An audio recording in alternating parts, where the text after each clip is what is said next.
Hey everyone, Joe here. Me, Tom, and Nate are all going to be live May 29th in London at the Rich Mix. So get your tickets and come down and see us. It's going to be a great show. We're going to have some new merch, some shirts, some pins, maybe some book stuff because it coincides with the launch of my book, The Highlands Burn. And if you can't make it, that's okay. We're going to be live streaming it.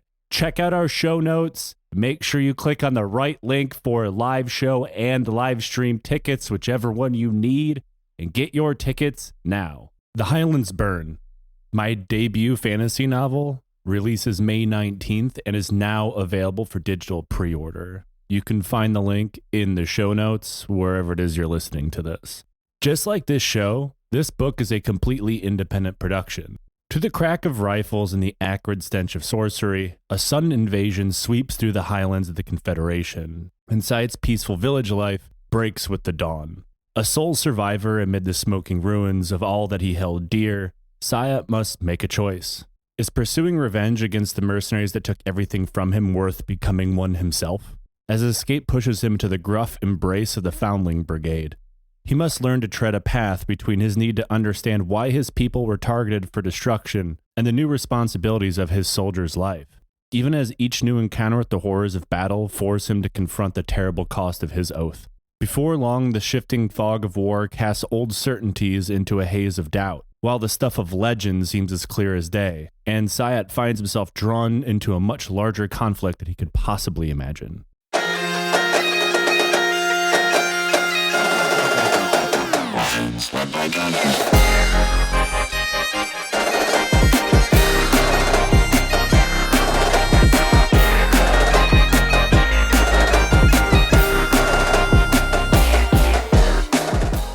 Hello and welcome to the Lyons by Donkeys podcast, the only military history podcast in the world.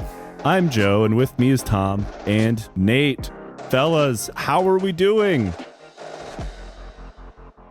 We've got Aldi Elvis Costello and we've got Aldi Charles Bronson on the track. That's true, yeah. Your guys' fits are changing rapidly while I look the exact same. I feel like I've missed the boat of like, I need to come up with something. Instead, I don't know. No, Joe, this podcast is just, you are the guy on like Call of Duty Warzone who refuses to buy skins and is still using the default skin from like 7 years ago. Meanwhile, me and Nate are like buying the Glup Shido skin pack. Yeah, exactly. It's actually a pretty accurate representation of how I play any games that sell skins as well. Yeah, I show up wearing the red brick wall camouflage from MGS3 that doesn't make any fucking sense. I'm wearing my glasses today because I don't know, every now and again I have this condition called one of my eyes explodes, and it's just like, I don't know why, but like just eye tension. It feels like I've got punched in the eye, even though nothing happened, and it's really bloodshot. And so I have astigmatism, but not like severely enough to really need it. And God knows I don't want to wear these Buddy Holly ass glasses while wearing closed back headphones. But I also don't want my eye to explode further. So here I am looking like Poundland Elvis Costello. Nate has found Strain's hands in his sweater and just like immediately metamorphosized into Elvis Costello. We are the podcast where none of us have a functioning set of eyes because I also wear glasses. My eyes are completely fucked Me as too. well. I can't do anything without my glasses. I am nearsighted, farsighted, and have an astigmatism in both eyes. I can pass my vision test for driving without glasses, but just barely. But yeah, every now and again it's just like one of my eyes just does that thing that, like, what was it, the principal from Daria, and it's just like it fucking goes like that. You're literally like the king of the blind because you can see out of one eye. Because Tom and I are completely fucked. It reminds me of like, you know, all those jokes of like, and people have said those to me after meeting me, is like, oh, you were born in the wrong era. Like, you know, you should be smashing someone's skull in a gladiator. Like, no, if I was born back then, I would have been thrown off of a cliff as a child because I can't fucking see anything. No, you would be the Ann Prim meme about like, you know, who would win? Was it anarchist primitive or vaguely tiger-shaped blob getting closer to me? Yep, that would be me. Very on track for my reading at the moment. Joe just has the physiognomy of like just a random peasant character in a Dostoevsky novel who is the oxen has died and he must pull the cart instead. Yeah, that's Oxfit. That is Tolstoy. Come on. Dostoevsky. Joe is like the hardworking son of the soil, and his brother is a weird 19th century atheist. He's like, do you want to hear my fucked up idea? And it goes on for 100 pages. And meanwhile, both me and Nate are the demons from the book Demons. Yeah. Yeah, I don't know. I feel like we don't want to go down a rabbit hole of weird Russian literature, but we could. We don't. Someday we will. Our producer, Ani, will have to join you for that one. That was just called light school reading for her. That's just called being alive in the ruins of the Soviet Union. But fellas, I've gathered you here today because we're going to talk about two things we love to talk about. And that is large-scale animal attacks and swamps. Yes. All right. Now, over the course of almost 8 years and over 400 episodes now, we have talked about a lot of animal attacks in the context of military history. Mm-hmm. There was that one time we just talked about a monkey war on a bonus episode. I believe that was the first episode that Tom led. Yeah, that was right after the Trouble series. Yeah. I was like, we need a palate cleanser. Let's talk about chimpanzees fighting in the Tanganyika Reserve. Yep. Weirdly, not the only war we've talked about in that particular area, but definitely the only one involving chimpanzees. R.I.P. Jane Goodall, you would have loved Lions Led by Donkeys. The fact is, animals and their impacts on the battlefield, whether it be on purpose or on accident, cannot be ignored. Most of the time, when looking at a tactical battlefield map, animals are always an opposition force.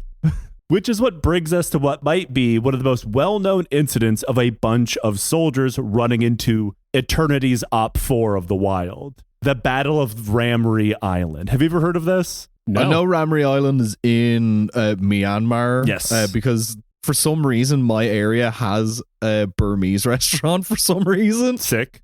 I went in for lunch and I was talking to the guy who owns it, and he was like, oh, what do you do for work? Because obviously I'm having like a full dinner in the middle of the day, and you're either unemployed or have a stupid job if you can do something like that. And I was like, oh yeah, I do like a military history podcast. And he's like, oh, have you ever talked about Burma? And I was like, probably. And he was like, oh yeah, you need to talk about Ramry Island. Do you know anything about it? And I was like, no. And he was like, when you get there, you'll have fun. Well, I have to disappoint this guy. So the Battle of Ramree Island took place over the course of about a month in Burma towards the end of World War II in 1945. However, as infamous as this battle is, what makes it infamous has nothing to do with the battle, and much more to do with the fact that in the years since, it has become known for the single largest crocodile attack on mankind. Oh, hell yeah. Allegedly, this killed about 1,000 Japanese soldiers. But did this actually happen? And if not, how the hell did that become the popular myth that everyone seems to insist is true and continues to be repeated across TV and movies and the internet? For example, if you look up Ramree Island anywhere, you get posts from multiple different social media things, content mills, whatever, talking about this crocodile attack going back from like yesterday to when the internet was first congealed out of Al Gore's balls. This is a sign that we actually do proper research on this show, because it would have been such easy juice to just say, oh yeah, the crocodile attacks happened, and just make hay out of it. But no, we're bringing you the real history. I might piss off a weird context of people I've never pissed off before on this show, which is naturalists. But we'll get there. Anne Prim's blown the fuck out. Look, I mean, all I can say is I have seen many a time where I'm interested in a subject and I've read about it on Wikipedia, and I go looking for documentaries or at least previews of documentaries on YouTube, and then discover that they've just AI voice animated the Wikipedia article. Yeah, that's just YouTube now. That's just every YouTube video now. The degree to which like being old as shit is a useful skill for determining reality versus fake stuff. Like the amount of times my daughter has been like, I want to see a video of like elephant noises, and I realize like all of them are fake. They're all AI now. And it's like, and you can tell because they're all making the same noise over and over again, which is not how animals are. Don't like knock my side hustle, which is making fake animal noises in YouTube videos. You're like, actually, they're real. I made every single one of those. I made them the exact same, the same fucking time. The TV is actually on mute. I'm basically doing Foley stage stuff, but for weird animal noises. It's elephant play. Oh. Every single history documentary is now either AI or hosted by Simon Whistler. There's no in between. That's true. Simon Whistler is, I'm coming for you. We're going to have to fight. Joe, you're going to have to produce so many more episodes a week to get to that level. Simon, the difference between you and me is I don't employ a whole team of writers to do this. I just have stimulants. I'm just kidding. Simon Whistler, probably a lovely man. I'm not threatening him. Anyway, the crocodile of context. Time to snap down on some context. Time to grab onto some context. Do a death roll into a swamp. Extend your jaws to 180 degrees so you can receive as much context as possible. That's useful in multiple different ways in life. But we should start this off by saying that we'll eventually do a larger series on some of the bigger topics of the Burma campaign, because it's very much unlike a lot of the other stuff that was happening during World War II. And I'm going to call it Burma during the course of this episode, because generally, in the context of World War II, it's still called Burma because it was called Burma at the time. If you start calling it the Myanmar campaign, doesn't really make a lot of sense. So be mad at history. And we're going to talk about a little bit of the Burma campaign just so you can better understand the story of the Battle of Ramree Island. That's it. And as we've talked about a lot on the show, the Empire of Japan had several war aims, but imperial racial nonsense aside, which we went into more in our Nanking series. Go listen to that one after a large meal and in public without your earbuds in. And one of the largest goals of theirs was getting resources. The Japanese home islands, it turns out, are really lacking the shit you need to build a long-term imperial powerhouse, namely in the forms of oil, rubber, tin, all the stuff you need to build a decent Gundam-based infrastructure. It kind of goes without saying that seizing those resources also denies them to your enemies, therefore making you stronger, right? Just classic imperial bullshit. In order to do that, Japanese forces stormed through Southeast Asia, China, and of course, dragged America kicking and screaming into the war. Another part of the overall plan was the invasion of Burma, which kicked off 2 months after the attacks on Pearl Harbor. Burma was a massive source of rubber for the British Empire, and in turn, their American allies. It was also home of the Burma Road, which is probably one of my favorite logistical hubs in military history, because I am a guy that has one of those. Mm-hmm. It is convoluted, deadly, really should not have worked at all, but it did. You're the military history version of a trucker with a favorite truck stop. Yeah, Joe Kasabian ASMR is just having something to describe the bill of lading for top 5 supply depots in history. Oh man, I went to firefighting academy and had to learn what a bill of lading was and how things get loaded into trucks, and that's when I realized I got into the wrong career. I mean, it's one of those things where it's I don't know, people are going to do armchair diagnoses about some kind of neurodivergence about this, and I don't necessarily think that's the case, but there is something very satisfying. In my case, it wasn't trucks. It was Strat Air. It was how you do the hilarious turn of phrase, load balancing on a plane when you load cargo into an aircraft. Yeah. And it's just there's something so fucking satisfying about I could actually achieve, for one, you have to achieve balance when the plane falls over, but also the degree to which the precision involved, and it's awesome. So I get it, Joe. I too have instead of having a top 5 supply depot list, I would watch fan cams of the C5 Galaxy, but I would make sure that they don't have the reels of it breaking down every 90 minutes, which it always does. I think maybe I would have been a better soldier if instead of enlisting combat arms, I was just a supply clerk. Maybe I would have loved that. I don't know. I would have been so fucking good as a aviation logistics kind of person in the Air Force, balancing, building pallets and doing all the things for the manifests for planes. I would be amazing at that. Instead, I was go suffer. Nate, we both fucked up because, we missed our calling. We heard about beans and bullets in the context of military. We're bullets sound cool. When we would have loved the beans. Yeah, absolutely. I would have been Lord of the Beans. That's what I would have wanted to do with my life. That's what they're going to do in the next recruitment drive for World War III is boy, would you like some beans? Join the U.S. military today. I would have gotten my master's while in the Army, of Masters of Science in Beans Management. Yeah. They see you missed your calling. You could have done the aviation logistics version of none left beef, but with a plane loaded with cargo entirely on one side. None beef left cargoes. You crash into the sea. On. You know me. I would have done something okay, the left side of the plane is nothing but pallets full of beans, which are not particularly dense, and the right side of the plane is a couple of pallets of vats of mercury that are insanely dense, and it does actually balance out, but everyone hates me.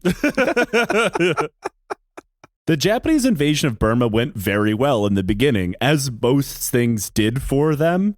They war crimed their way up southern Burma out of Thailand and forced the capital of Rangoon to be evacuated in March of 1942. Again, we'll talk about this more in future episodes. But the things that the Japanese did during this advance as well, you'll be familiar with them if you've ever listened to a single other episode of which we talk about the Empire of Japan. Really don't want to talk about them here. However, they also propped up a proxy army, the Burma Independence Army, harnessing the energy of Burmese nationalists who, of course, already existed under British rule. The nationalists had the idea that the Japanese were the force of liberation of Asian peoples away from their white masters. Something that the Japanese were totally cool with nodding along to and just kind of leaving out the part that when they won, their country was going to look an awful lot like the Eclipse arc from Berserk. Just nodding along going, yeah, as you're affixing a bayonet to the end of your rifle. Yep. The Independence Army, like a lot of proxy armies during World War II, committed so many heinous crimes that even Japanese commanders and members of the secret police told them they needed to chill the fuck out just a little bit. Like, this is very much like Balkan Nazi proxies, and the SS is like, you guys need to chill. You know, this shit happens. I know this isn't a topic, but the BIA would eventually get mad at the Japanese because they wouldn't let them set up a real independent government in the conquered areas and kept having the loudest pro-independence voices get disappeared by the Japanese police. They eventually let them set up a puppet state, pretty much like Manchukuo, which only pissed the nationalists off more once they looked in the mirror one day and realized, oh God, we're puppets of Japan. And by the end of the war, they switched sides and were allowed to remain free, and a core of them would be allowed to form part of the post-war army, thanks to everyone's favorite failed astronaut and pedophile Louis Mountbatten. Somehow it always comes back to him. Yeah, if we're talking about the 40s and it's like Southeast Asia or just South Asia in general, Mountbatten's showing up and is fucking everyone's shit. Yeah, he will be there, and there will be the stuff that he does that you can point at and be like, that's fucked up. And then there's also all the stuff you can draw inferences from and be like, that's also really fucked up. And then you can also be like, but at least it has something of a happy ending. Yeah. Someone recently got very mad at me in social media for calling Louis Mountbatten a pedophile. Why, were they doing like he was an ephebophile or something? No, just like a hero. It was like, oh, he was a British military hero that was killed by terrorists. I was like, look, you can agree or disagree with the political aims of the Irish Republican Army, but they got that one right. Just take a break and Google Louis Mountbatten and Kincora's Boys Home. Yeah. That will dispel any goodwill you have towards Louis Mountbatten. I'm going to go out on a limb here and say that person does not listen to this show. Japan took Ramree, Akyab, and Chiduba Islands and turned it into something of a training base complex. It was a stopover, which logistically is kind of dumb. Obviously, things were going kind of badly for them on the Burmese mainland, so they wanted to come up with a safe spot to continue training and acclimatizing forces that they were bringing into Burma. But it's an island off the coast, so that brings in all sorts of other issues that are obviously become important in a little bit.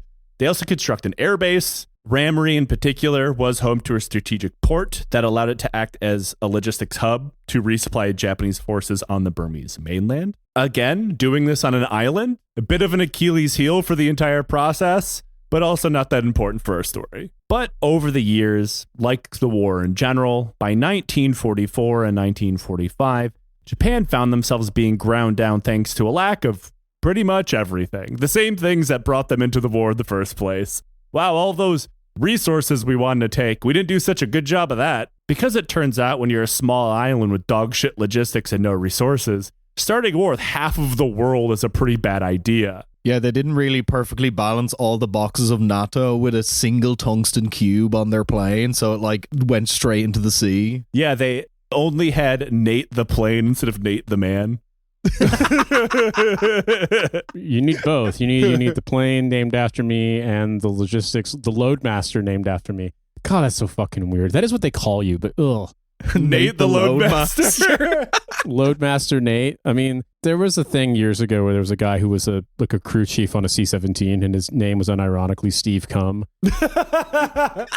Steve Cum the loadmaster. He was like a chief master sergeant and he did work on a car, doing strategic transport stuff, so he could have been Loadmaster Steve Cum. I don't know if he was actually the Loadmaster or if he was serving as the Loadmaster on that C-17 when they took the photos, but his name absolutely was Steve Cum and his name tape just said Cum, and it was just and the U.S. Air Force presented it on like their equivalent of AKO, like just completely straight-facedly. They have to, right? Like they have to pretend like this is normal. Imagine being that guy's recruiter, like, oh, dog, you got to enlist. You're going to love it.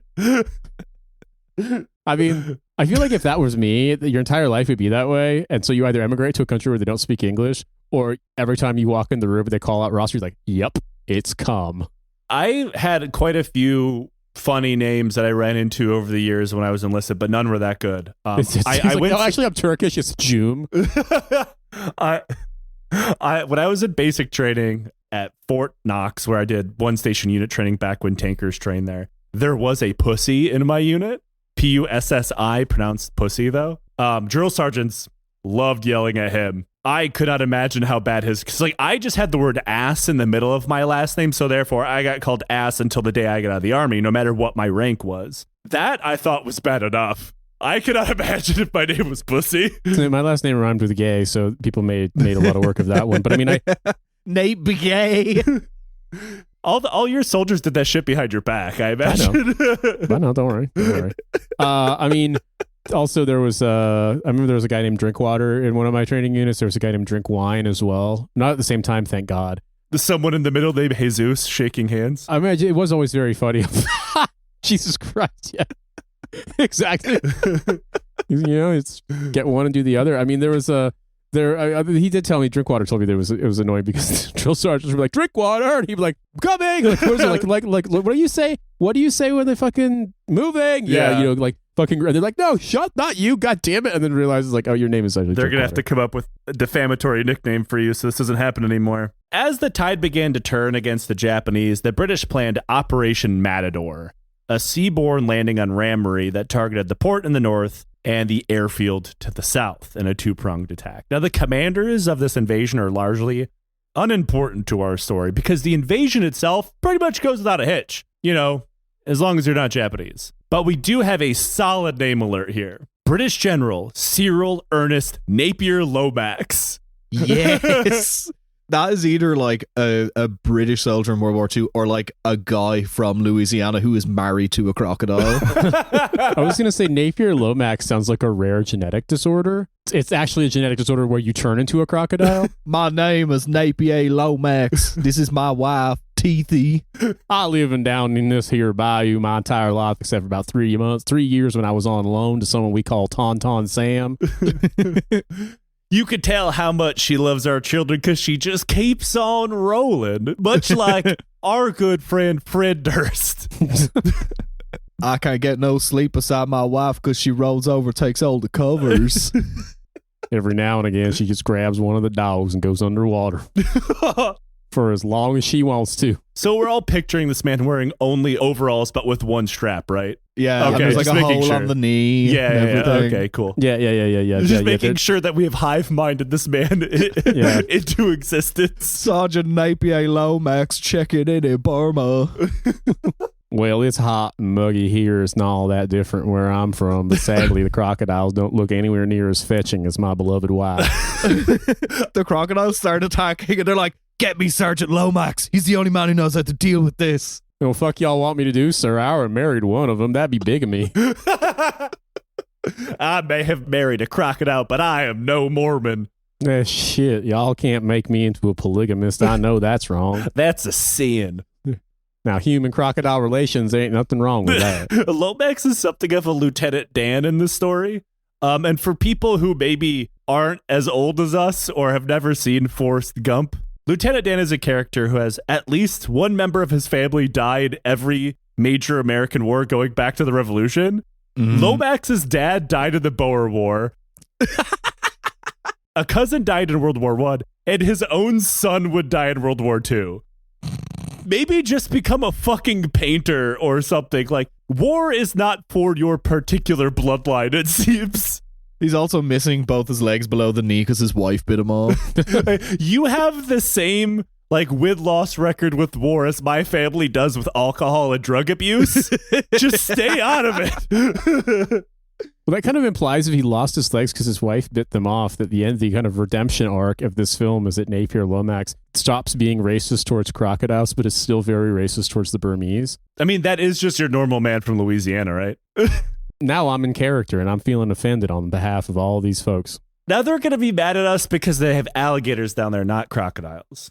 And they're probably going to say my accent is some fucking bullshit. And you're right, because I don't know how to do it. It sounds kind of like North Carolina. Gets a little weird if I want to talk like my granddaddy did when he come down to Mississippi on the Delta. I can talk like I got a French accent like this. I mean, that is kind of how it sounds. Non, je commencerai juste en parlant le français comme ça, hein? Ça marche pour toi, Joe?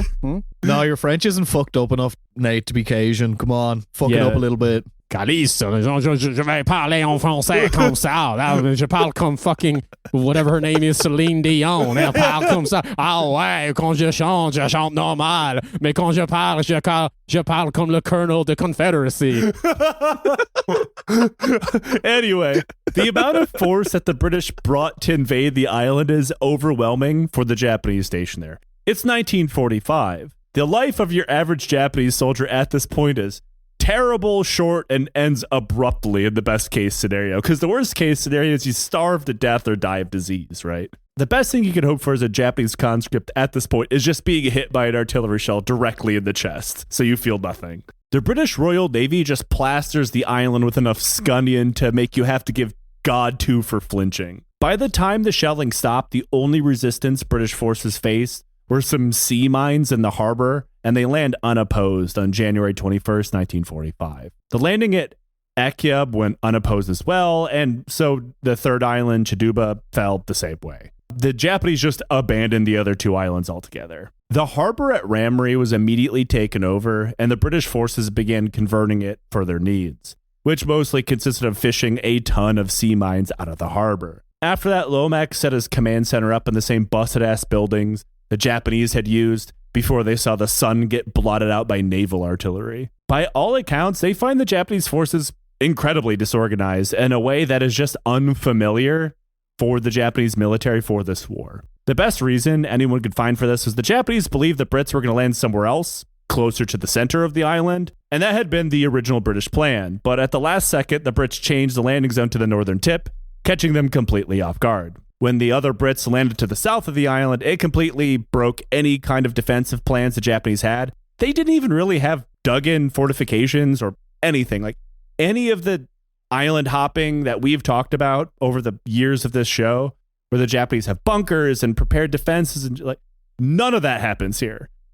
Some of that could be chalked up to the fact that these are trainees, but not all of them are. And this isn't even the first time that a bunch of dudes straight out of Japanese basic training get thrown into war. This battle is very much unlike virtually every other defense the Japanese had, in which they just didn't have anything. One thing that I find super fascinating about like this part of the war is because like if you're a British soldier from York or like Scunthorpe or Reading or something, and you're like in mainland Europe, it's like, yeah, the weather's kind of the same. Imagine being like a guy from Liverpool and you're in Burma and you have Japanese people screaming at you, running at you, and I'm like, what the fuck do I do? There's mosquitoes eating your flesh. Yeah, there's ants on your feet.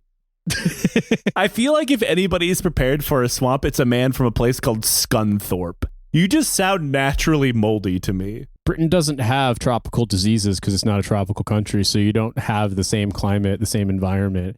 At this point, they did have quinine, but like, you know, obviously malaria is a huge problem in World War II. And it's just like, you've experienced this in training, I'm sure, Joe, even in a subtropical place like Georgia, the state of Georgia in the southern U.S., if you are doing training and stuff and you get like a cut or like an ingrown hair or something, it can become cellulitis really fast. It's this shit's fucking nasty. And imagine it's an actual combat zone in the tropics. I mean, I did a thing where we were training the Royal Thai Army, and I just remember being like walking around during a training day when it was like basically 100 degrees Fahrenheit and really humid because it was, you know, July in Thailand. And I was just like, yeah, this fucking sucks. Can you imagine fighting a war in this shit? This is awful. And it's like, I at least grew up in a place where it's hot. You know, I'm not from Liverpool. So yeah, this would be shit. I kind of understand Japan's hot. It's got a monsoon climate. It can be really hot in the summertime. But I have a feeling like these guys showed up and they probably just didn't have that one psychotic NCO who made them like, you know, I don't know, pull down palm trees and weave baskets to fill them with sand to make defensive bastions. And they're just like, fuck it. I hate this shit. It's so hot here. And they just didn't do anything. I mean, and that's the most identifiable I've ever seen the Japanese behave in World War II. Yeah. The first time I've been like, I get these guys. I get it. They followed the 4th General Order. I walk my post round and round. Fuck this shit, I'm sitting down. Yeah.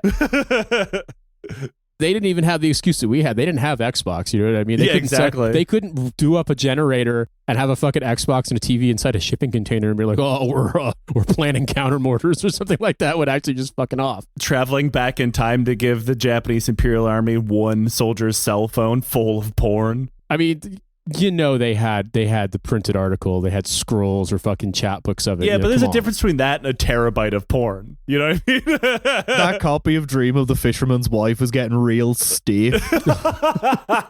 As the Brits advanced down the southern coast, the Japanese largely did not put up a fight, with most of the resistance to the British coming from the horrible, unrelenting jungle that they were forced to advance through. Bugs and getting stuck in the mud were a bigger threat to the Brits and the soldiers they were sent there to fight. Nighttime scouting patrols sent out by the British frequently ran away from like tall bushes and like from sounds and shit, because like people were terrified of this island because, you know, there's a lot of fucking wildlife in Burma in general. There were some scouts that had to climb up trees to get away from crocodiles. I just Googled some pictures of Burmese jungle, and like it straight up looks like something out of like King's Quest 6. This looks like they've created a role-playing, like a click-through role-playing game where there's definitely some paths you just can't take. Like there's only going to be one road you can walk on and nothing else is allowed because this is some dense rainforest. You click on the road and it just, before long, you're walking down it and the brown dirt turns a strange pink color. The trees fade away and there's just teeth lining on either side of you. You just realize you're walking straight into a crocodile. Yeah, exactly. Yeah, like, I mean, I'm going to copy an image and post it into our group chat because there's a part of me that's like, I can't believe this is real, but like this is absolutely the thing where like a crocodile's actually eating you and your brain's releasing DMT. It's not a place that I would certainly ever want to march through as a soldier. No. Eventually, the Japanese were trapped at a place called Yanbakchong, where they were forced to try and fight, but they did manage to break out of encirclement and go running into the distance. By February 7th, the British tactics had changed. At this point, the two forces, one moving down from the north and moving up from the south, had been traveling down the coast of the island. The reason for this path is quite simple. Access to the sea means resupply and evacuation if needed, right? But also, Ramree's coast is the easiest part of the island to march over. Inland Ramry Island turns into a sea of mangrove swamps, an absolute nightmare at the best of times, and a cemetery in waiting during a war. Mangrove swamps are a treasure trove of fun diseases and animals. The kind of place that even if you're from there, born and raised going back generations, this shit will fucking kill you if you don't know what you're doing. And this is not a place you can acclimatize into. It's a skill, right? It's just living on hard mode. So as the two British forces join up, they begin to drive the Japanese soldiers inland towards the mangrove swamp. At this point, the Japanese soldiers who are still alive are in really bad shape. Remember, most of these guys are not the hardcore jungle fighters that Japanese soldiers during World War II have kind of been known as, even if that reputation itself is quite overstated. It's a bit of an overblown idea of the Japanese Imperial Army. But even in comparison to the standard soldier, these guys are rough. The vast majority of them were in training. They had been shipped over after a very abbreviated basic training course with the idea that they were going to finish their training on Ramree. Yeah, they didn't get to finish the module in their training that said how to fight when drowned in goop. Yeah, how to goop box. Got to box that goop. Goop marching. Yeah. Most of them had not even acclimatized to Burma yet, so the weather, the mosquitoes, like most of them were already quite ill. They'd been getting bombed and shot at for weeks. The fighting in this case was nonstop if you happen to be a Japanese soldier, and I assume, dear listener, you are not. If you were British, most of this campaign boiled down to walking a whole lot and sitting around and doing a lot of nothing. Ground fighting was very limited. Instead, the campaign boiled down to maneuvering, harassing fire, and pushing the Japanese soldiers somewhere where they would be bombed by unending air and naval support. So for British soldiers, this is quite boring, but miserable, because they're also sick as hell. For Japanese soldiers, they're just getting torn to shit and not even standing up and fighting because they don't even have a chance. Disease has more presence within the ranks of the Japanese soldiers than food or ammunition. At this point, the Japanese garrison is thought to be like maybe 1,500 men, thanks to attrition. And we've talked about these kinds of conditions in Japanese units quite a few times in different battles. It's 1945. This kind of shit is just fundamental to a Japanese soldier's life at this point. However, like I said, despite the fact that we've talked about how bad the conditions for your common Japanese soldiers are pretty much any point after 1943, but quite grim by 1945, it never really seemed to stop them from fighting. But in Ramry Island, they're mostly just running. In this case, it was so bad that even the bravest warriors of the emperor couldn't even manage a suicide charge. It's one of the few times that we see the Japanese army so broken that even their morale, normally enforced through horrible violence from their officers and NCO, was completely broken. Instead, the haggard collection of sick, starving, and thirsty Japanese soldiers, airmen, and civilian contractors tried for the one possible escape route available to them: retreat inland across the island and make for the opposite shore, where they might be able to be rescued by Japanese forces on the mainland. And multiple attempts were made by mainland forces to relieve these guys. Air raids were launched from the mainland to try to soften up British naval forces. And when that didn't work, they launched tons of small boats anyway, trying to get to Ramry and pull the soldiers out of there. And we'll touch back on the boats in a little bit here. But going back to the infantry, you would think the British would give chase, desperate to contain the last fighting unit on Ramry and destroy it. But they didn't. That's because the route inland that the Japanese had taken led them directly into 15 miles of mangrove swamp. Oh. And the British knew that and were not going to send their men into it, which is the nicest thing I think I've ever said about the British Army. Yeah, the only time the British Army were like, yeah, we're not going to fuck up all of our troops. They're not expendable. We hate our soldiers, but even we don't hate them that much. 15 miles of mangrove swamp. Fucking hell. Yeah. At best, you're going to get like diphtheria or something. Yeah, you're going to come back more cholera than man on the other side of that if you make it through. You're getting like pre-medieval diseases from the swamp. I feel like also there's just an extent to which these guys aren't exactly going to be like in prime condition. Like this would take out anybody in prime condition. But when you've already been exposed to the crash diet of being at war and not having great supplies and being in a situation where you have to withdraw, under pressure, you are probably more predisposed towards getting the itch and the gruff and the scratch and the flux. Yeah, like the grundle and any kind of these like pre-Latin names for fucking diseases. Like we don't have words for them that like they're like Proto-Germanic words because like we cured them by developing underwear and soap. I don't know. By leeches. Private Imawata, we regret to inform you, you've got the bloody grundle. Having to march through 15 miles of mangrove swamps and getting buboes on my grundle. Yeah. We're once again bubo-maxing. God damn it. I mean, yeah, that's probably what it's going to look like, It would start out as ingrown hairs and boils, but it's going to fully become buboes. It's going to become, like major terrain features all over your body. You're going to look like the underground monsters from Chud. Bitches looking like a topographical map and shit. Yeah, exactly. I look completely hideous to myself and to everyone except people who have weird giraffe fetishes. Instead of going into the mangrove swamp, the British positioned themselves on the outward channels of the swamps. The only ways in and out that could be taken by anybody on foot, walking along the channel banks, or floating down the channels themselves on whatever they could find that could float, because it's not like they brought boats with them. From there, the British did not advance, but instead did what they'd been doing the entire time: shelled and bombed the living piss out of the Japanese trapped within the swamp. Around 500 Japanese soldiers did break through the curtain of fire and doom in small groups, struggling their way onto boats that had made it to the island from the mainland, and then set sail trying to get away. The majority of these guys did not get away. Instead, most of the boats they were riding in were small and slow and easily captured by the Royal Navy, or when they tried to fight when capture was upon them, they simply got blown out of the water. What was the distance shore to shore?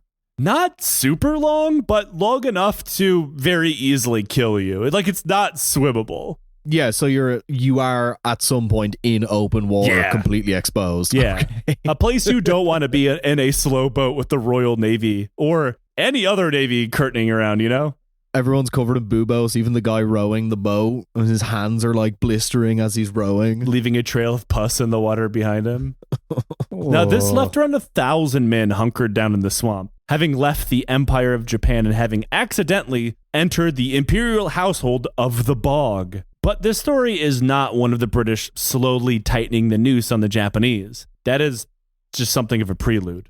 This story is about what happens to the Japanese once they're in the swamp. You see, a mangrove swamp is a little bit different from most of the swamps we've talked about before. And I know we've talked about a lot of them at this point. Namely, they're made out of salt water and bring with them all of the things that salt water tends to bring. It's hot, it's humid, and if you drink the water, you'll fucking die. And while drinking bog water is never advisable for anybody and will probably still kill you eventually, drinking salt bog water will kill you very fast. But Joe, have you entertained the idea that maybe drinking salt bog water is the key to unlocking your true masculinity? Yeah, that's going to be the new Department of Health and Human Services guidelines for flu season. Well, yeah, exactly. Fuck blue spirulina. I'm going to start selling balls of salt bog water.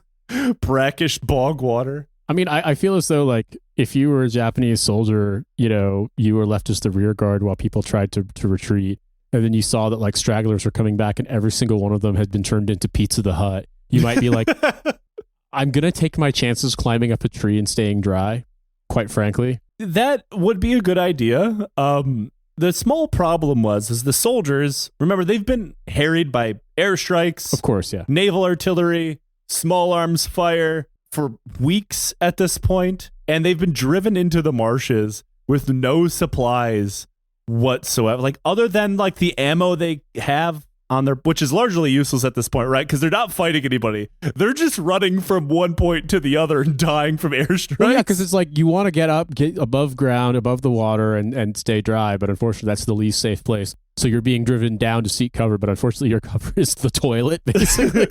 One of the soldiers is going to come up with a master plan. He's like, see, they're going to be looking for soldiers. He's going to slide into the mud, cover himself. It's like, I have become a crocodile. They'll never look for me here. The Japanese soldiers knee deep in bog water being psychologically tortured by Napier Lomax doing whipping shitties around them in an airboat. Yeah, exactly. That's the thing is he's like, you don't want to take your chances, decide to disguise yourself as a crocodile because Napier Lomax might either harpoon you or decide to marry you. Yeah, you might become one of his crocodile brides. He's blasting his own version of Walk by Pantera's bog, bog. God. And both of them have the same opinions on race. I'm thinking more of something different. I was thinking he'd be whipping shitties around in the airboat with the harpoon in one hand, but it's playing Let's Pretend We're Married by Prince. Now, the main problem here is obviously they have no food. Having no food is bad. No one, unless you're on like the world's most TikTok diet. But the real issue here is the heat, the humidity, and the total lack of drinking water. Yeah. You can last a pretty long time without eating, longer than you'd think. Yeah. But thirst is a different story. Yep. So these soldiers were left with two options. Try and stomach brackish salt water or drink nothing at all. And as people fall into pits of thirst, there is a thing of being driven mad by thirst, especially if you're surrounded by water that you know you cannot drink. A lot of people end up drinking it anyway, assuming, well, it's not like it could make it worse. It does. Salt water makes it way worse. It makes it way worse. It can always get worse. You get so much more thirsty and your throat burns and then you get sick. And if you drink too much of it, you're going to throw up no matter what, but it makes you so much more dehydrated. Yeah. The only way, it's not really reasonable in these circumstances. The only real way is to literally boil salt water and distill it. And you aren't going to have the ability to do that or the fuel or any of the stuff required. So like you're fucked. Like you animal blood is a short-term option, but the problem is like here's the issue is there's a lot of ways out of this situation which they find themselves. bog-based problem solving, if you will, if they were healthy going into it. But due to the fact that most of them already have, let's say, the classic grand slam of malaria, typhus, and cholera, with a little sprinkling of diphtheria on top, by the time they're driven into the swamps, they're already like dead on their feet. Like they can't really hunt. They have no energy. The thirst is certainly not helping things. Most of them are just sitting down and waiting to die. I love that I got the other week got all my vaccinations for my upcoming trip to Vietnam, and I would survive longer in this bog than these Japanese soldiers. I'm vaccinated against diphtheria, typhoid. Not vaccinated against naval strikes, weirdly. Naval strikes are one of those things that you only get through, repeated exposure, like chicken pox. You have to just get bombed by the Royal Navy constantly, and then you're immune. It's like getting shot. Look at 50 Cent. Yeah, exactly. Each sequential bullet that he got hit with increased his chance of survival exponentially because, I don't know, more metal in his body is like a shield. Yeah, someone tried to strike him down and he became more powerful than he'd ever been before. And if you skip all your vaccinations when you're young, if you try to do it as an adult and catch up, like it never works well. That's what happened to Nicolae Ceausescu. Yeah, he did the unfortunate thing of overdosing. His bullets were laced with more bullets. And if disease, thirsts, and hell raining down from above wasn't bad enough, they had to contend with wildlife. The mangrove swamps of Ramree are known to contain scorpions, spiders, clouds of disease-carrying mosquitoes, venomous snakes, and of course, saltwater crocodiles. Now, for people who have never been to a zoo or had a weird obsession with Steve Irwin like I did when I was a child, saltwater crocodiles are larger than you could possibly comprehend. They're huge. They're the largest terrestrial predator on Earth. They can weigh over 2,000 pounds and can eat just about anything that has the misfortune of wandering near them. And if that wasn't bad enough, like you would think that, okay, just stay out of the water. The crocodile can't possibly catch up to me. Unless you are an above average person, these motherfuckers will also outrun you on flat ground. But it's important to remember that these soldiers are not normal people anymore. And they're sick, they're weak, they're hungry, they're starving, and they find themselves competing in something I'm tentatively calling the half-dead guy Olympics. One time I got like really, really stoned, like out of my mind, could not get off the couch, stoned, and was watching a nature documentary. I shouldn't tell Never the a good story. idea. Like there's a bit about crocodiles, and it was like slow motion footage that was obviously shot in like 240 frames a second and super slowed down. And then when the crocodile like shot forward, they obviously sped up the footage, and it freaked me the fuck out to the point I jumped off the sofa. See, this is why the guy had to be strapped down in A Clockwork Orange. If there wasn't a more perfectly manicured place on Earth to die in, the mangrove swamps, which, saltwater means they're connected to the ocean, they would occasionally be home to fucking sharks. I love being a Japanese soldier during World War II and being trapped in the Dark Zone 1 level Blight Town. It's also just very, very funny because it's like the Bay of Bengal. It's like you've got North Sentinel Island where you also die. Like there's just so much. There's Bengal tigers. There's the Ganges Delta. There's all these places where you can drown, get flooded, get hit with cyclones, get speared to death. Fucking like it just feels as though you gotta be wise and basically not just go hang out on a random island in this area. I'm making the choice, sitting on the bank, starving, full of cholera. Do I just sit here and die normally, or do I go to the left and be eaten by a shark, or do I go to the right and be eaten by a crocodile, or do I walk backwards and be eaten by the other 6 people I'm hiding here with who are also starving and dying of thirst? I think I'm just gonna fucking shoot myself. I still have a bullet. Oh, but the powder's wet. It doesn't work. Boo. I've left my gun in the swamp, and now I have to slowly gut myself with my bayonet.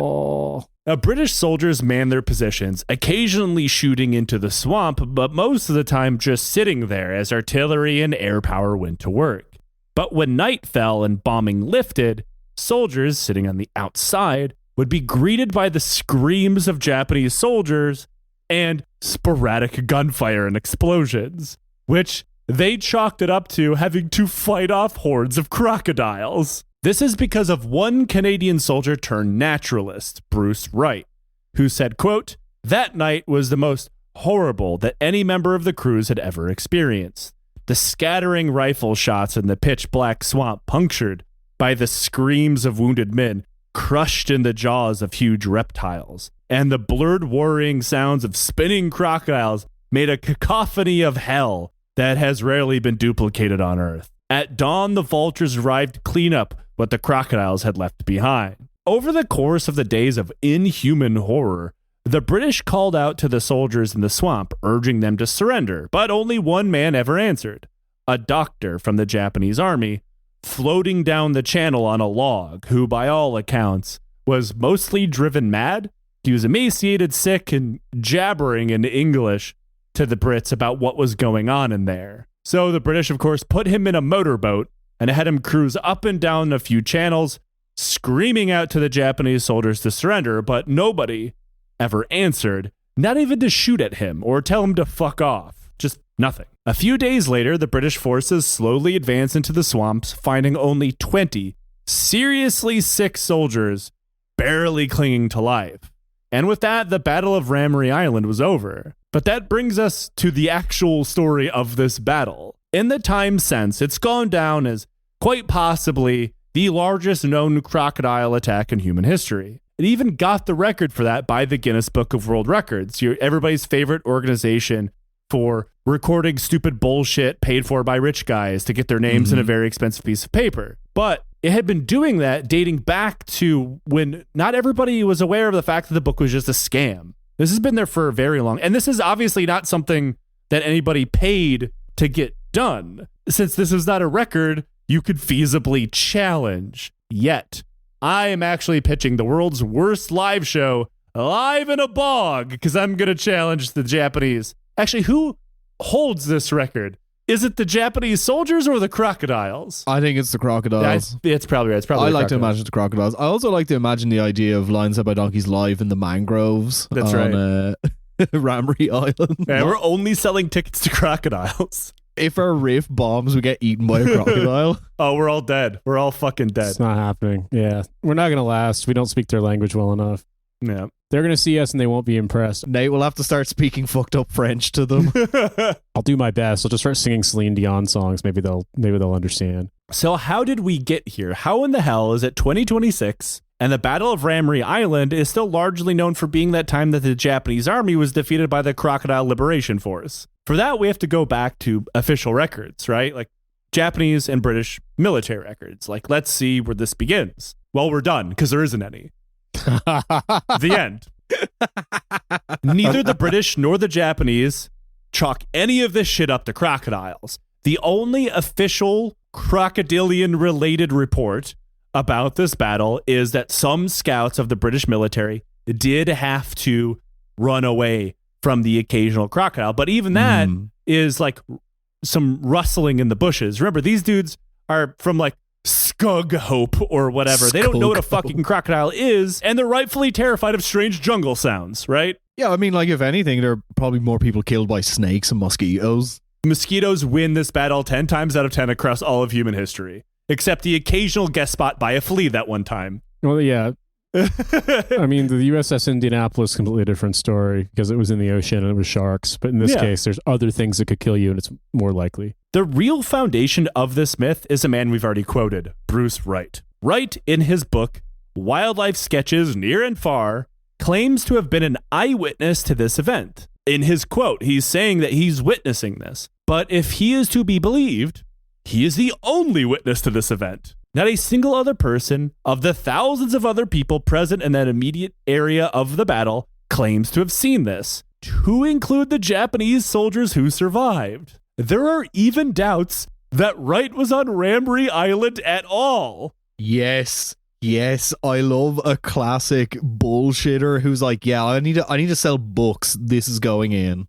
You've been flim-flammed by a Canadian. This never happens. Yeah, flim-flammed by a naturalist. The real digging to figure out if Wright was actually on Ramree Island, that despite the fact I did fall into a bit of a hole on this one, has nothing to do with me and everything to do with other animal science guys that he had pissed off, like naturalists, conservationists, and one particular herpetologist named Stephen Platt, who really got mad at the whole crocodile slander, I suppose. A herpetologist. So that's someone who studies crocodiles? Reptiles, yeah. See, I wasn't a reptile kid, so I wouldn't know that. I had a face. I just like weird ass words, so. Yeah. Herpetologist sounds like he studies herpes, but no, it's reptiles. He's a huge fan of nightclubs. Stephen Platt conducts a study on Ramry Island and discovers that Wright had been working from notes when he wrote his chapter on Ramree. A key bit of evidence on this is seemingly something that no one else picked up on. The chapter on Ramry Island is the only chapter of the book written in the third person rather than the first. Huh. Interesting. Now, if he got notes, that would be fine. That's what we just call, citable sources. And you can see the sources of this podcast in our show notes as always. However, Wright never cites who gave him anything. Yes, he's doing the literal version of source. I made it up. I made it the fuck up. And to go even deeper, in a different book Wright wrote, The Frogmen of Burma, he says he only arrived in Ramree after the battle was over, meaning he accidentally debunked himself or simply forgot and hoped nobody would notice. And you might be wondering, why would anybody give a fuck about this guy's opinion? It's one guy, right? But the thing is Wright would become a respected naturalist over the years. And so when someone that respected in a field says something about, say, crocodiles, and he has the added clout of being a upper middle class British man with a classical education, it just kind of takes off. And this isn't me filling in the blanks of how could this have possibly happened.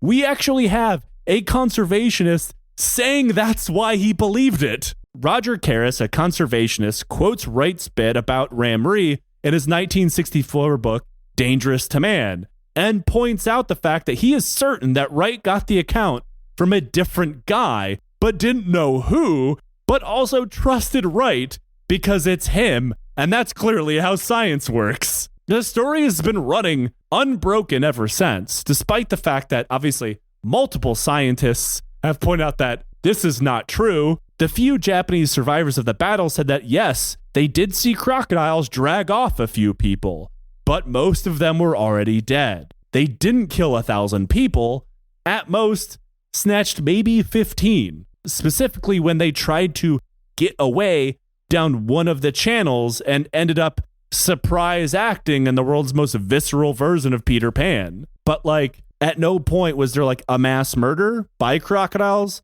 The 15 men number is a bit of a guess by the Japanese survivors. They said 15 men took off in a direction and they never fucking saw them again. And they very easily could have been eaten by crocodiles because they knew crocodiles were in the channel. Hence why the majority of them didn't go near the fucking water if they could help it. I do find it very funny that if you have a fancy British accent and have the correct pedigree that these people had, especially in this era, that you effectively could cite the sources, this was revealed to me in a dream. And everyone would be like, well, that's what it is.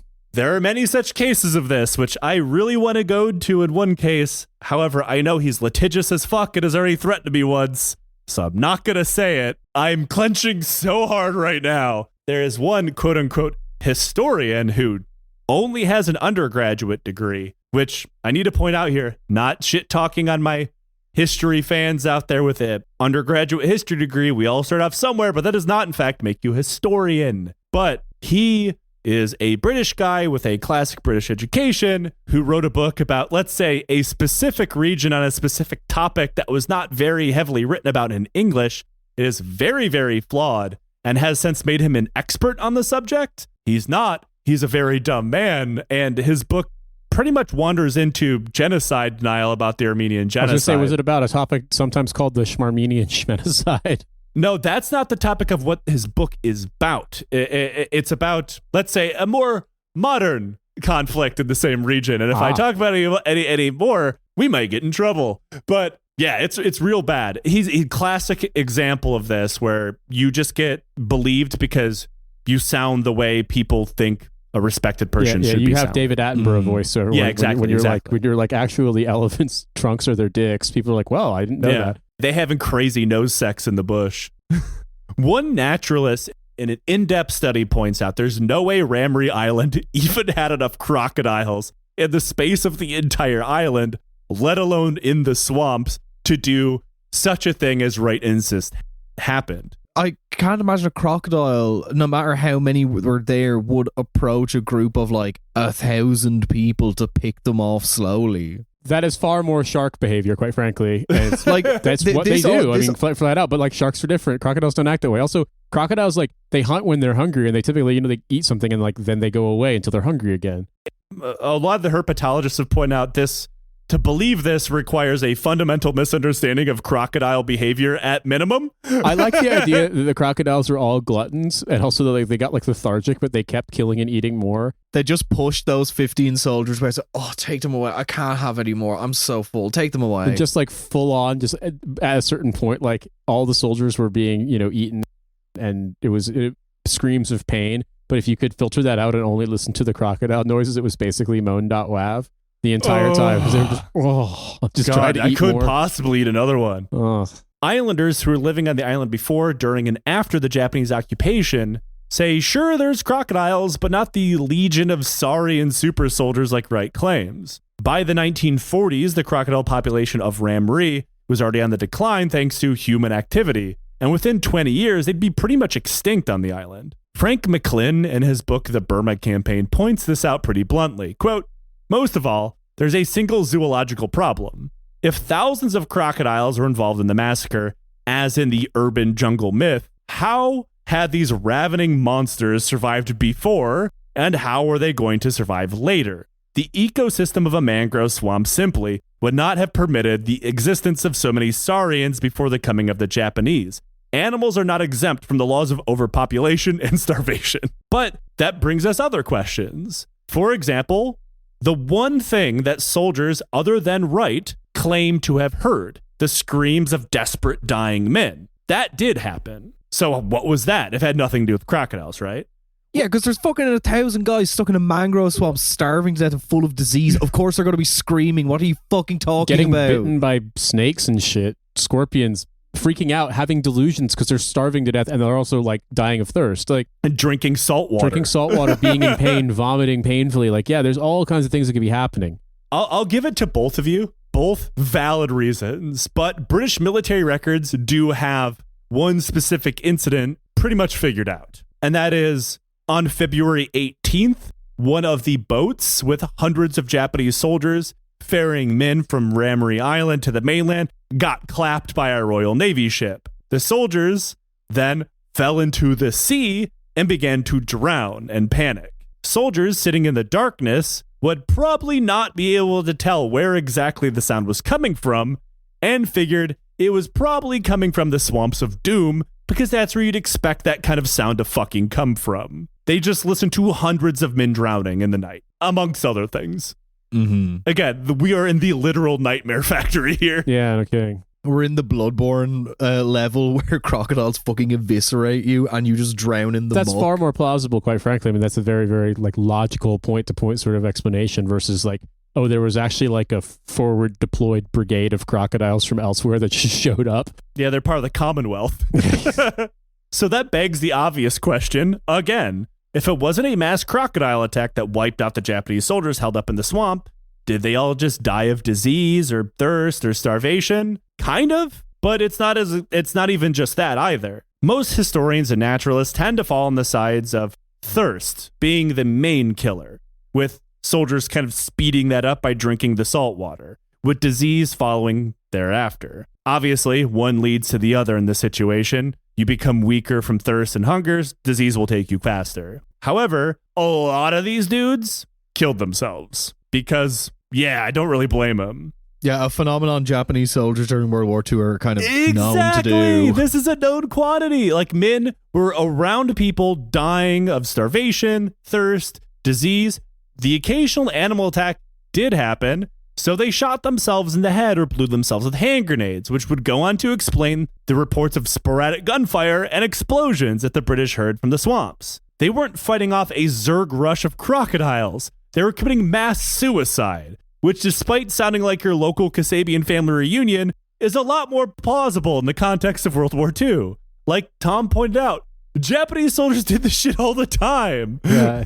Sometimes that they just do that. It's like JFK's head exploding. Sometimes it just did that. Like if you trap a group of Japanese soldiers in a hole somewhere for long enough, the odds of them all killing themselves increases quite rapidly. So I guess in closing, Wright just made it the fuck up. None of this happened.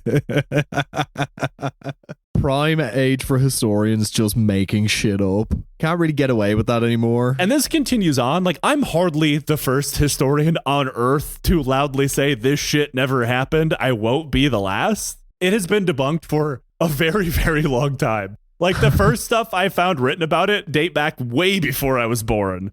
Talking about, like, Wright was lying out of his teeth. Or, like, the best thing, because like, he was such a well-known guy that people didn't want to say, oh, he's a fucking lying hack. Mm-hmm. They would say he's clearly using someone else's account and not citing it, which is being a hack and whatever. But also, it's important to remember that he's writing it from his perspective as if he is there. So he's already lying. And then in a book afterwards, he was like, yeah, I totally wasn't there at all. Yeah, Wright just pulled like a James Frey Million Little Pieces on the crocodiles. That implies that one of the crocodiles' names was Hip Hop.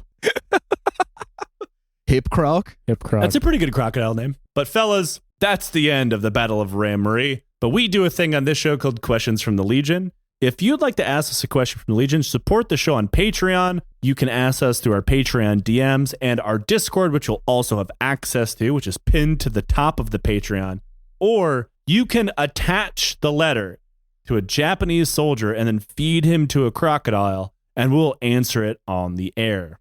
Today's question is, what video game or piece of media multiple people recommended to you that you should have liked, but either thought was terrible or simply did not work for you? I consume a lot of pieces of media that I don't like, but I don't want to say is bad. Like, it's just not made for me. You know what I mean? I didn't, and probably still don't have the free time or attention span to actually get through Disco Elysium. I really, really like Disco Elysium as a vibe, the story. It's really, really funny, but it's a very complex game. And like, if you make mistakes, you can really fuck yourself and have to go back quite a ways or start over. And I have tried to get through it multiple times, and maybe someday I will. I do actually really like it, but I think that it's the wrong kind of game for me.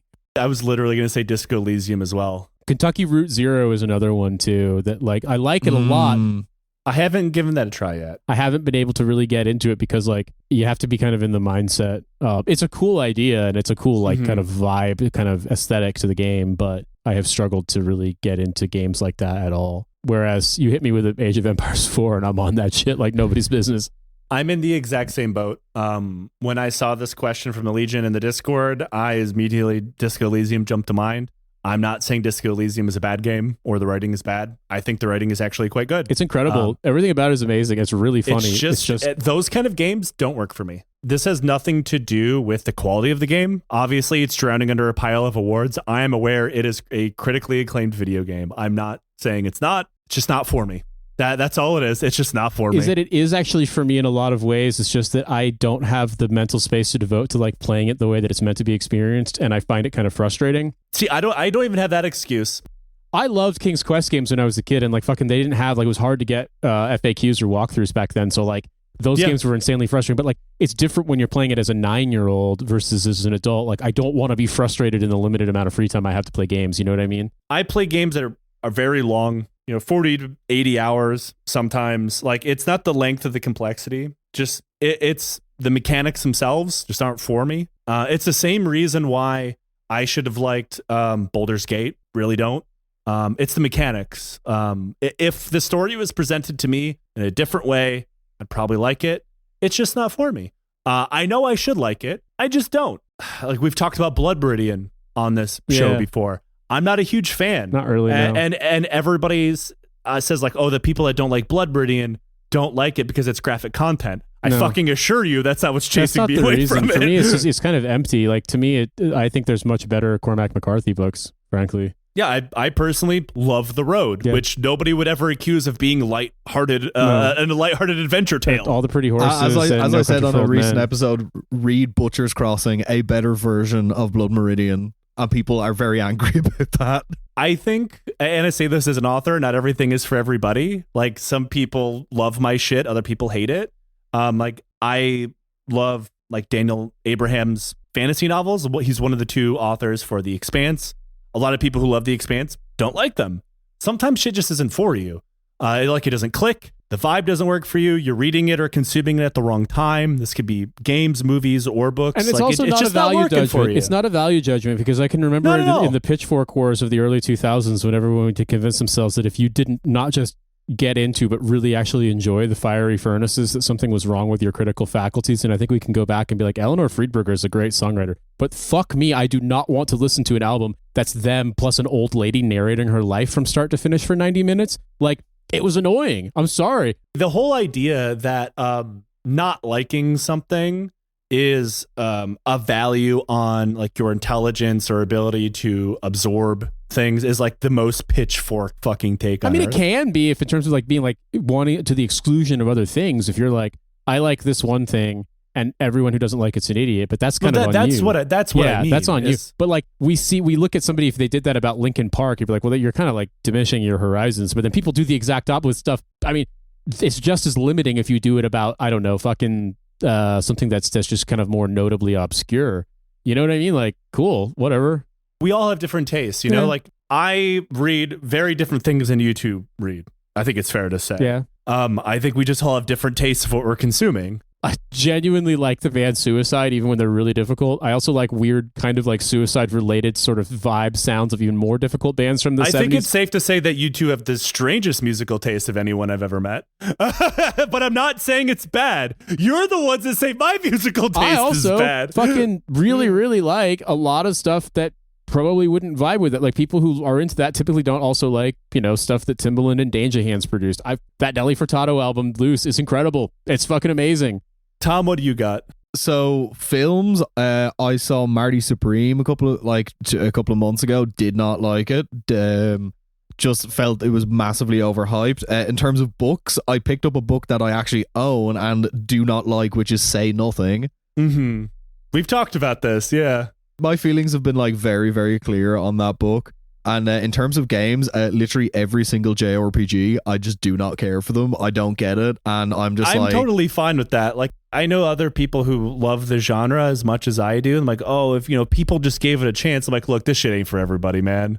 Like, let's be fucking honest here. Well, also, like, there's a degree of nostalgia factor, too, that, like, I'm not really into JRPGs in the sense of continuing to play new stuff. I do sometimes revisit the games that I really liked when I was, like, a tween, but, like, yeah, that's that hard nostalgia pill. Like, there's some that, like, you know, for example, I have gushed about Expedition 33 a lot because I think that, you know, there's certain entryways into a genre, but I don't even like calling them that is like really, really easy and good and, you know, very easily consumable.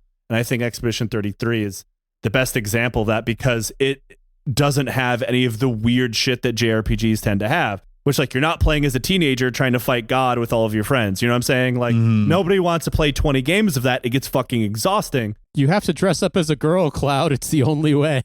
Hey, that's enough about my weekend, Nate. I do have one that, like, some of my friends have gotten really mad at me for, is that I think Radiohead fucking suck so much.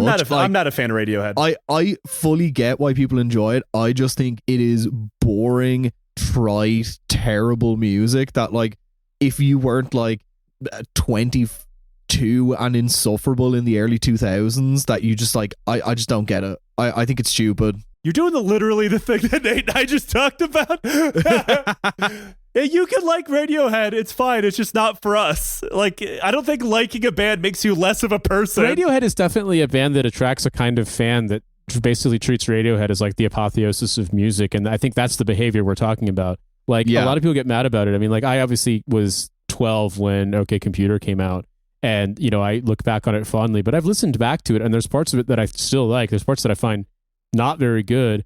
I don't think a lot of their recent stuff, or rather a lot of the stuff I feel like it could do with a more critical lens. Their behavior, certainly Johnny Greenwood's behavior, is pretty fucking atrocious. And I'm happy to say I'm ignorant of the behavior of the Johnny people of Greenwood Radiohead. is married to an Israeli woman and has basically turned Radiohead into a vehicle for doing like somewhere between soft and hard Zionism. It's pretty bad. And yeah, it's really bad. But as a caveat, and I know Joe said, it's like, I'm really happy to know that everything I've learned about Radiohead has been against my will.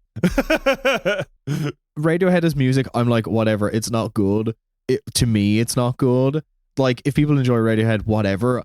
I think out of every single like artist that I've had maybe disagreements with, like people who enjoy their music, I think per capita I've had the most with people who love Radiohead because they are so adamant about trying to make me like Radiohead. Like, and someone did this to me like a couple of years ago with Bjork, and it's not that I didn't enjoy Bjork, it was just like I didn't get it. And you I actually got an argument with a Bjork fan? Yeah, this is the kind of shit that only happens to you, Tom.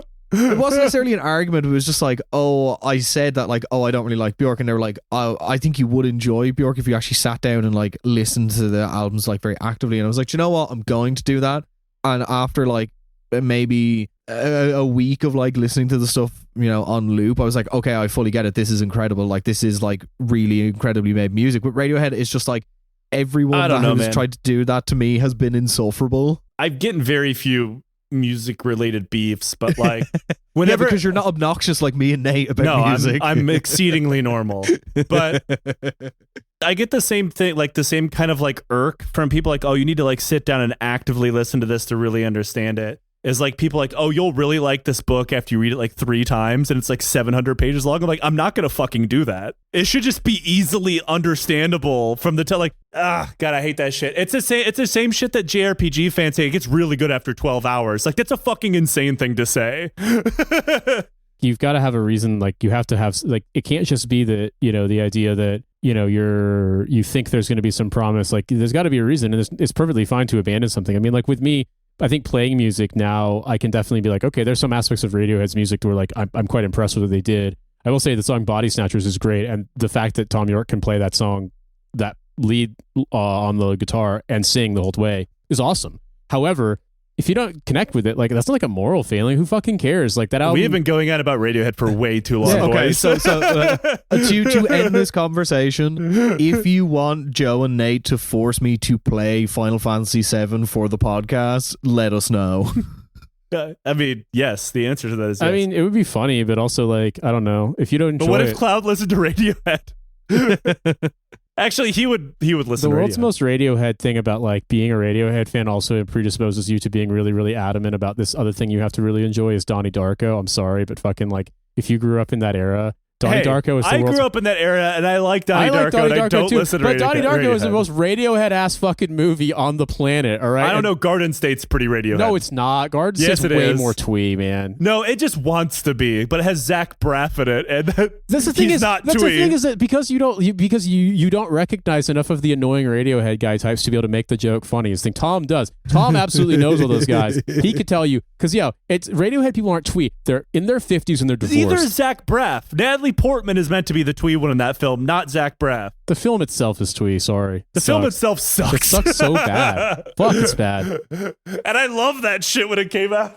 The guy we're talking about is like in his like early 50s and works for a book I'm putting an publisher. end to the come on, Radiohead we're conversation. We're done. But fellas, that's a podcast. You host other podcasts. Plug those other podcasts, which I assume are all about Radiohead. What a hell of a way to Radiohead. Kill James Radiohead. Trash Radiohead. No gods, no Radiohead. I'm in a band called Better Than Radiohead. Listen to Beneath the Radiohead and Radiohead work.